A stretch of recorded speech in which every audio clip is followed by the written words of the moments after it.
Some of you are concerned about what's going on in Nairobi, what's going on in Kisumu. Let me promise you that we are going to take care of that situation. Kenya is a country of the rule of law, all right?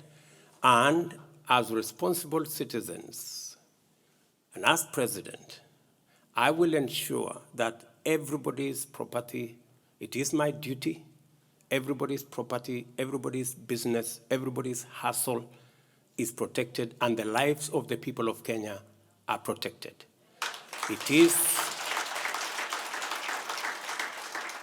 is the duty of the police.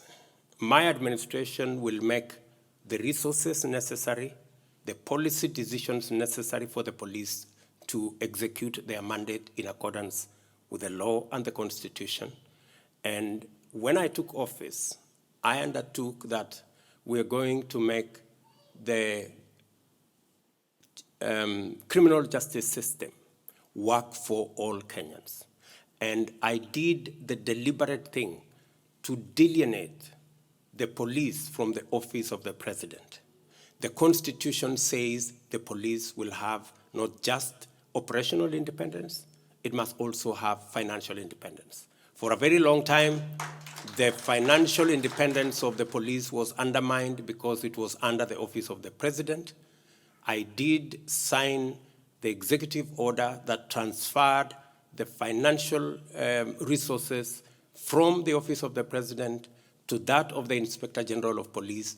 Today, the Inspector General of Police is solely responsible for both the operations and the financial requirements of the police force, and they can make independent decisions on what they want to do to secure the country. I will continue to ensure that that is the case. And that is why the police in Kenya have a responsibility.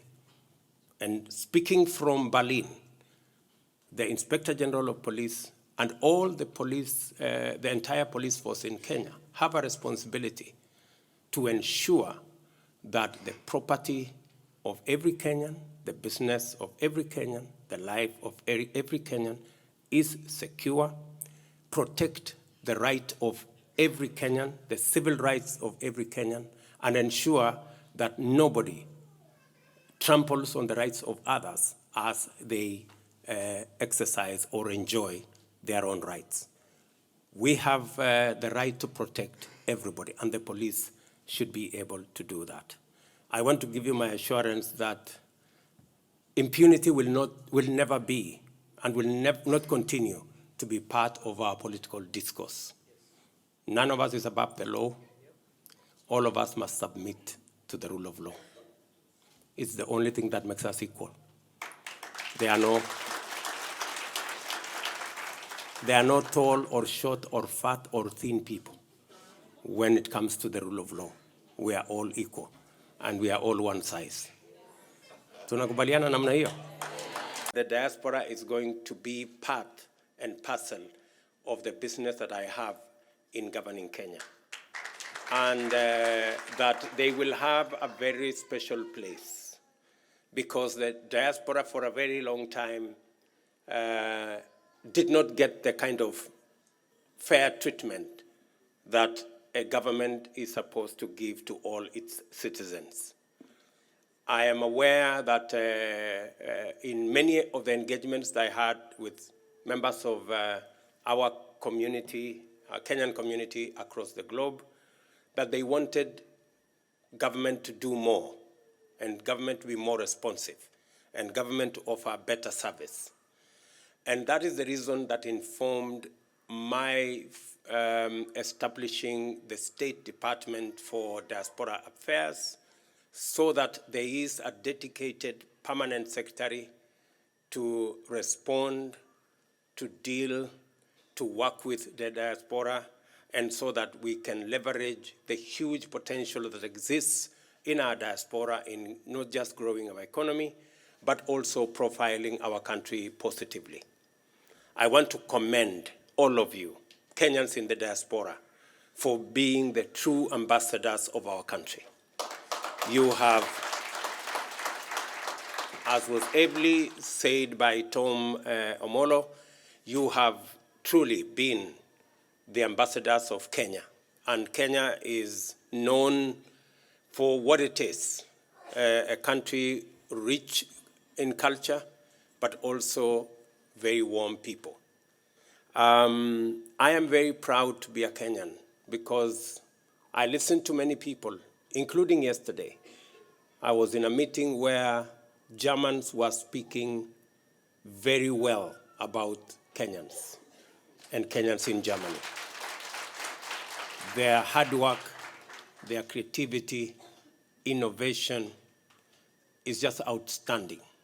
And I want to encourage each and every one of us to fly our flag high wherever you are, whatever you're doing, whatever job you're doing. Just know that the rest of us in Kenya are behind you, and we all share in one country, and we must look after it and do the best for it. We would want to review, as the PS has said, the diaspora policy, and we are expecting you guys in the diaspora to help us with ideas, to contribute your thoughts on how best you think as a country we can take advantage of the opportunities that exist in Kenya, and also take advantage of the opportunities that are available globally. We must act local, but think global. I think there is opportunities out there that we must not miss out. Let me tell you one thing that I am very sure about, that we have the best human capital anywhere in the world. That I am very sure about. Kenyans can work anywhere. They can do anything. And they are simply the best. So, and we must, that's in fact the biggest asset that we have, the Kenyan people. We may not have gold, we may not have silver and oil, but we have the Kenyan human capital. It is better than gold, believe you me, from where I stand. And therefore, we must leverage, and it is my intention that we will leverage on our human capital to serve ourselves, to serve the world, and to make sure that Kenya shines.